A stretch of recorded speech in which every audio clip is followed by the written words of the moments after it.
কি কাজ করছে? বাসায় যাব, পরে বলবো। আচ্ছা, তুমি তো অনেকদিন ধরে যাও না, চলো যাই। না। চলো না। আচ্ছা, তুলি তো তোমার ক্লাসমেট ছিল, তুমি ওর ব্যাপারে তো অনেক কিছুই জানো, তাই না? আমি কারো ব্যাপারে কিছু জানি না, তুমি যাও। রেগে কেন যাচ্ছ? রাগ না করে চলো ঘুরে আসি। এভাবে বাসা থেকে কি করবে? না। নয়নকে টেনে নদী নিয়ে গেল। নয়ন নদীর সাথে ওর বাসায় চলে গেল। নয়ন ভেতরে গিয়ে সবার সাথে কুশল বিনিময় করতে লাগলো। তুলিরামও নয়নের দিকে তাকিয়ে বলল, নয়ন, আমার তোমার সাথে কথা ছিল, তুমি আমার সাথে একটু আসবে? কি কথা আন্টি? তুলি প্রেগনেন্ট। তুলির আমার কথা শুনে নদী চমকে গেল। নয়ন কয়েক পা পিছিয়ে গেল। নয়ন সোফায় বসে পড়ল। তুলির আম্মু বলল, এখন কি তুমি আসবে আমার সাথে?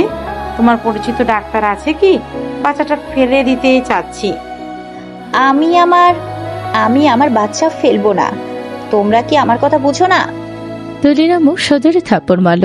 তুলি পড়ে যেতে নিবে, সাথে সাথে নয়ন তুলিকে ধরে ফেল। তুলি বলে ওঠে, নয়ন, আমি এই বাচ্চা ফেলবো না, তুমি সবাইকে বুঝিয়ে দাও। নয়ন তুলিকে ছেড়ে দিল। তুলির আম্মু রেগে বলল, তুলি পাগলামি করবি না, এই বাচ্চার কোনো পরিচয় নাই।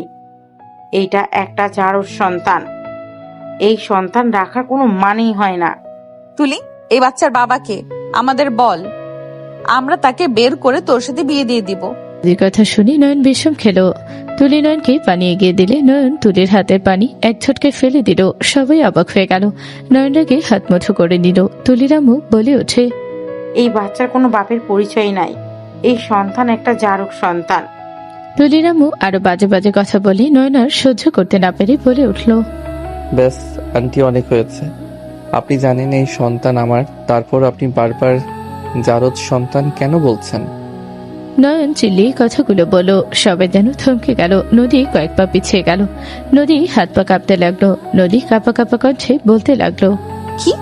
তোমার সন্তান মানে? নয়ন, আমি মনে হয় ভুল শুনছি।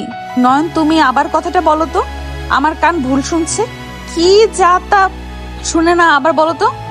নয়ন নদীর বাহু ধরে বলো, তুমি শান্ত হও নদী, ওই সন্তান আমার। নদী অজ্ঞান হয়ে পড়ে যেতে নিলে সাথে সাথে নয়ন কোলে তুলে নিল। নদীর আম্মু রেগে নয়নকে বলো, তুই আমার মেয়ের সাথে বেইমানি কিভাবে করলি? আমার মেয়েকে বিয়ে করে আমার ভাতিজিকে প্রেগনেন্ট কিভাবে করতে পারলি?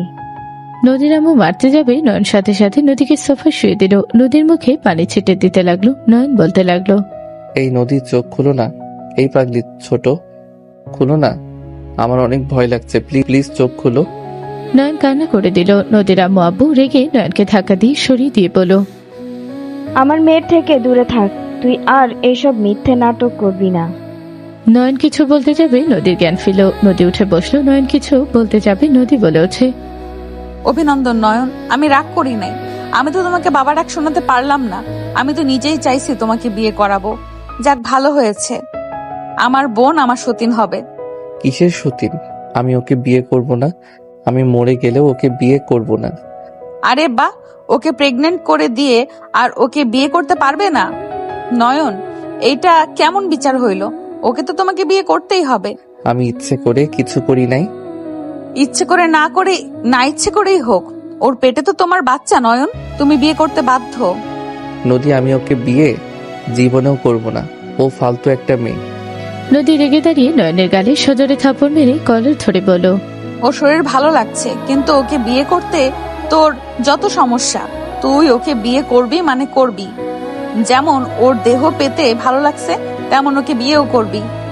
নদী, আমার কথা শুনো, আমি নিজের ইচ্ছে কিছু করি নাই, ওই আমার সাথে। নয়নকে থামিয়ে দিয়ে নদী বলে ওঠে, চুপ কর, তুই ছেলে মানুষ, তোর যে কন্ট্রোল কম আমি কি জানি না?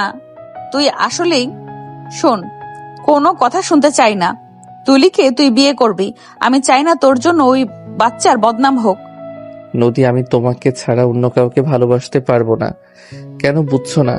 আমি ইচ্ছে করে কিছুই করি নাই, ওই আমাকে। নয়নকে আর কিছু বলার সুযোগ না দিয়ে সজোরে থাপড় মেরে নদী বলো, চাচ্চু, কাজীকে নিয়ে আসেন, ওদের আমি বিয়ে দিব। নয়ন তুলির চাচ্চুকে ধরে বলো, আঙ্কেল প্লিজ, কাজী নিয়ে আসবেন না। নদী হাত ধরে টান দিয়ে নিয়ে এসে বলো, তুই এত ছ্যাঁচড়া কেন রে? বউ থাকতে অন্য মেয়ের কাছে গেছস, আর বিয়ে করতে এত সমস্যা কেন? তুই কি ওই বাচ্চাকে জারজ সন্তান প্রমাণ করতে চাস? তুই জানোস এই ধরনের বাচ্চাদের কিভাবে সমাজ দেখে? নদী রাগে কান্নায় তুলির দিকে তাকিয়ে বলল, তোকে আমার খুন করতে ইচ্ছে করছে। তুই ইচ্ছে করে বাচ্চাটা নিয়েছিস, আমি খুব ভালো করেই জানি।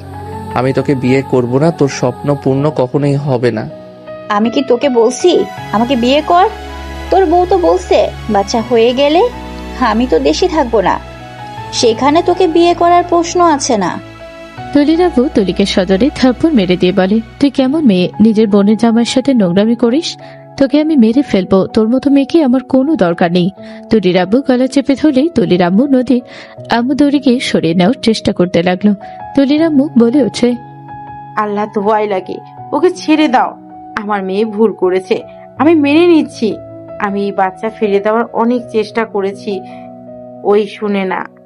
ওকে ছেড়ে দাও, আমি ওকে নিয়ে এখান থেকে চলে যাব। তুলির আম্মুকে তুলির আব্বু সজোরে থাপ্পড় মারল। তুলির আম্মুর চুলের মুঠো ধরে বলে, সব দোষ তোর। তুই নিজের মেয়েকে দেখে রাখলে এমন কিছুই হতো না। তোর মতো মা থাকলে একটা অস্বাভাবিকের কিছুই না এটা। দুইজন বের হয়ে যা। দুজনকে ধাক্কা দিয়ে বের করতে গেলে সাথে সাথে নদী দুজনকে ধরে ফেলল। নদী বলে ওঠে, চাচ্চু শান্ত হও।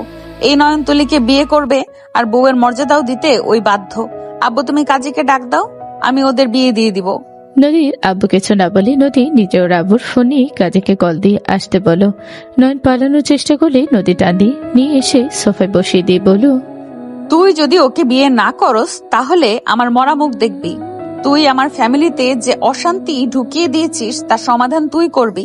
নদী, ওইটা তুলির দোষ, আমার না।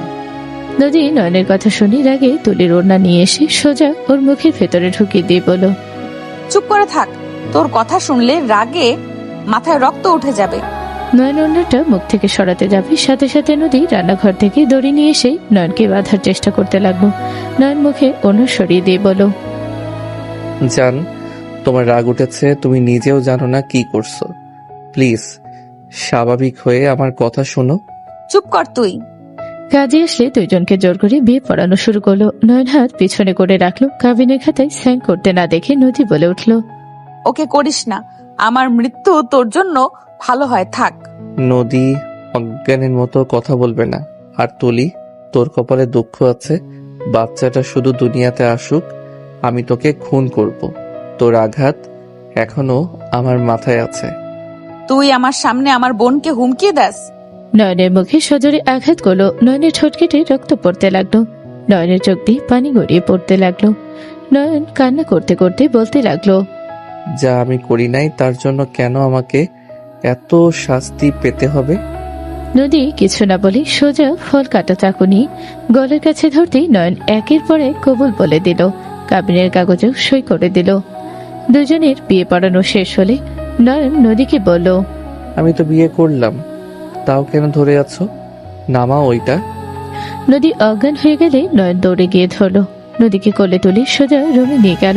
নদীকে খাটে শুয়ে দিয়ে পানি খেতে দিল। সবাই নদীর রুমে আসলো। নদীর জ্ঞান ফিরতে নয়ন নদীকে জড়িয়ে ধরে বলল, থ্যাংক গড, তোমার জ্ঞান ফিরছে। সর এইখান থেকে। এখন থেকে তুই খেয়াল রাখবি, তোর দায়িত্ব তুই পালন করগা। নদীর কথা শুনে নয়ন বলে ওঠে, আমি ওর দায়িত্ব আমার সন্তান হওয়া পর্যন্তই। তারপর আমি আর কারো কথা শুনবো না। সেইটা একান্ত আমার ডিসিশন, আমি নিব। কি ডিসিশন নিবি? ওইটা না হয় সময় হইলে জানবে। তোমার মাথার তার ছিঁড়ে গেছে, জোড়া লাগুক। নদী রেগে যাবে। নয়ন বসা থেকে উঠে তুলির দিকে তাকিয়ে বলল, জিতে তো গেলি, বাট আমার থেকে অন্য কোনো কিছু আশা রাখিস না। নয়নের কথা শুনে তুলি ফিলেন মার্কা হাসি দিয়ে বলল, তোর বউ তো হয়ে গেছি, আর কি বলতে চাস? হ্যালো বন্ধুরা, এই গল্পের সিজন 2 পেতে হলে আমাদের চ্যানেলটি সাবস্ক্রাইব করুন। গল্পটি কেমন লাগলো তা না হয় কমেন্ট বক্সে জানাবেন। ধন্যবাদ সবাইকে।